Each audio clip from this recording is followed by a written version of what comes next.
பாடம் 5. கல்வி கண் போன்றது.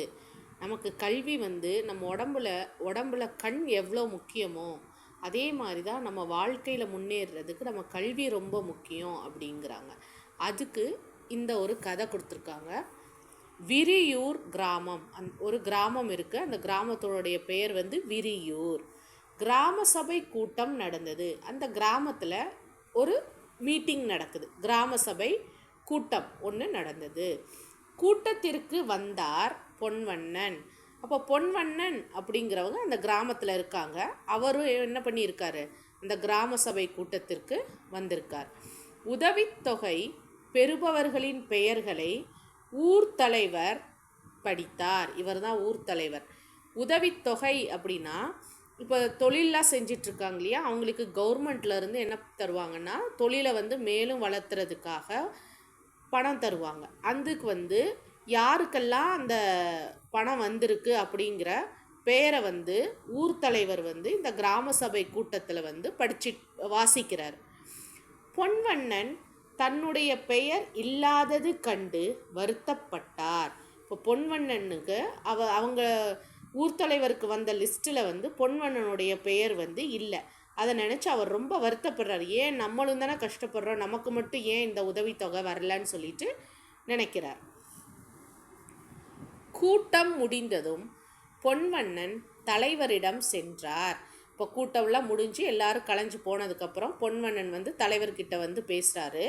ஐயா, எனக்கு ஏன் உதவித்தொகை இல்லை? எனக்கும் உண்டுதானே என்று கேட்டார். நானும் கஷ்டப்படுறேன் தானே, எனக்கு மட்டும் ஏன் உதவித்தொகை இல்லை அப்படின்னு சொல்லி பொன்வண்ணன் ஊர் தலைவர்கிட்ட கேட்குறாரு. பண உதவிக்கான கூட்டம் பற்றி அஞ்சல் மூலம் தெரிவித்து இருந்தோமே, நீங்கள் ஏன் கலந்து கொள்ளவில்லை? இதுக்கு முன்னாடி ஒரு கூட்டம் நடந்துச்சு. அந்த கூட்டத்தில் யாருக்கெல்லாம் பண உதவி வேணும் அப்படிங்கிறவங்களாம் அந்த கூட்டத்தில் கலந்துக்கிட்டாங்க. யாருக்கெல்லாம் வேணும் பண உதவி அப்படிங்கிறதுக்காக ஒவ்வொருத்தருக்கும் நாங்கள் அஞ்சல் அப்படின்னா போஸ்ட்டில் நாங்கள் அனுப்பியிருந்தோம். இந்த மாதிரி கூட்டம் நடக்க போது யாருக்கெல்லாம் பண உதவி வேணுமோ அவங்கெல்லாம் இந்த கூட்டத்தில் கலந்துக்கணும் அப்படின்னு சொல்லிட்டு நாங்கள் அனுப்பியிருந்தோம் அப்படின்னு தலைவர் சொல்கிறார். ஆமாம், போன வாரம் அஞ்சல்காரர் கொடுத்தார். அஞ்சல்காரர்னா போஸ்ட்மேன். போன வாரம் ஒரு கடிதம் கொடுத்தாரு. படிக்க தெரியாததால் அப்படியே வைத்து விட்டேன் என்றார் பொன்வண்ணன். எனக்கு சுத்தமாக படிக்கவே தெரியாது, அதனால் அந்த அஞ்சலில் என்ன இருக்குன்றதையும் நான் பார்க்கவே இல்லை, அப்படியே வச்சுட்டேன் ஐயா அப்படின்னு சொல்கிறார். என்னப்பா, உங்களுக்கு படிக்க தெரியல, ஆனால் உன் பையன்தான் பள்ளியிலே படிக்கிறானே என்று கேட்டார் தலைவர். சரிப்பா, உனக்கு படிக்க தெரியல தான், ஆனால் உனக்கு பையன் இருக்கான் தானே, அவன் பள்ளிக்கூடம் போகிறான் தானே, அவன்கிட்ட கொடுத்தாவது நீ என்ன பண்ணியிருக்கலாம், இந்த அஞ்சலில் என்ன இருக்குன்னு சொல்லி அவன்கிட்ட படிக்க சொல்லி கேட்டிருக்கலாமே அப்படின்னு சொல்லி தலைவர் சொல்கிறார். அமைதியாக நின்றார் பொன்வண்ணன். பொன்வண்ணனுக்கு இதுக்கு பதில் தெரியல.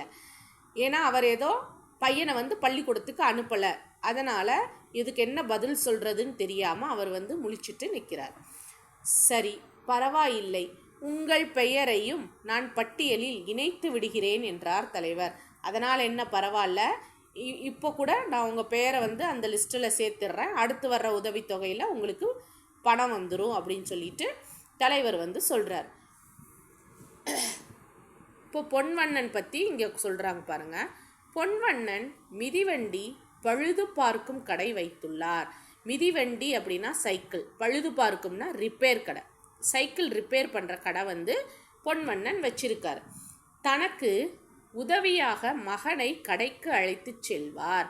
எப்பெல்லாம் அவருக்கு உதவி தேவைப்படுதோ அப்பெல்லாம் இந்த அவருடைய பையனை பள்ளிக்கூடம் அனுப்பாமல் கடைக்கு கூட்டிகிட்டு போயிடுவார். மகனுக்கு படிப்பில் ஆர்வம் இருந்தும் அடிக்கடி பள்ளியிலிருந்து நிறுத்தி விடுவார். பையனுக்கு படிக்கிறதுல ஆர்வம் இருக்குது, ஆனால் என்ன பண்ணுவார், அவரோட தேவைக்காக அந்த பையனை பள்ளிக்கூடத்துக்கு அனுப்பாமல் வேலைக்கு வச்சுக்கிறார். இதனால் அவன் சரியாக படிக்கவில்லை. இதனால் அவன் என்ன பண்ணலை, சரியாக ரெகுலராக பள்ளிக்கூடம் போகாதனால அவனால் என்ன பண்ண முடியல, சரியாக படிக்க முடியலை. அன்றைக்கும் அவனை கடையில் விட்டுவிட்டுத்தான் கூட்டத்திற்கு வந்திருந்தார். இப்போ கூட்டத்துக்கு போயிருக்கார் இல்லையா, அன்னைக்கும் கூட அவர் என்ன பண்ணியிருந்தார், பையனை பள்ளிக்கூடம் போவேனா நான் கூட்டத்துக்கு போகணும், நீ கடையில் இருன்னு சொல்லி பையனை கடையில் இருக்க வச்சுட்டு தான் அவர் கூட்டத்துக்கே வந்திருக்கார். பொன்வண்ணன் தனது தவற்றை உணர்ந்து வருந்தினார். நம்ம பையன் படிச்சிருந்தாவாவது அந்த கடிதத்தில் என்ன இருக்குன்னு சொல்லியிருப்பாங்க, நம்ம கூட்டத்தில் ஏற்கனவே நம்ம கலந்துருந்துருக்கலாமேன்னு சொல்லி இப்போ அவர் வருத்தப்படுறார். படித்து என்ன ஆகிவிட போகிறது, பணம் ஈட்டுவது தான் முக்கியம் என்று நினைத்து நான் படிக்காதவன் ஆகிவிட்டேன். நான் என்ன பண்ணிட்டேன், படித்து என்ன ஆக போகுது, சின்ன வயசுலேருந்தே தொழிலை கற்றுக்கிட்டா நல்லா சம்பாதிக்கலான்னு நினச்சி என் பையனையும் பள்ளிக்கூடம் அனுப்பாமல் தொழிலையே அவனையும் ஈடுபடுத்திட்டேன் அப்படின்னு சொல்லி இப்போ வருத்தப்படுறார். என் மகனாவது நன்கு படித்து வாழ்வில் முன்னேறட்டும், வேலைக்காக இனி நான் என் மகனை பள்ளியை விட்டு நிறுத்த மாட்டேன். இனிமேலாவது நான் என்ன பண்ணட்டும், நான் தான் படிக்கலை, என் பையனாவது படிக்கட்டும்னு சொல்லி படித்து வாழ்க்கையில் முன்னேறட்டும்னு சொல்லி இப்போ தான் நினைக்கிறாரு.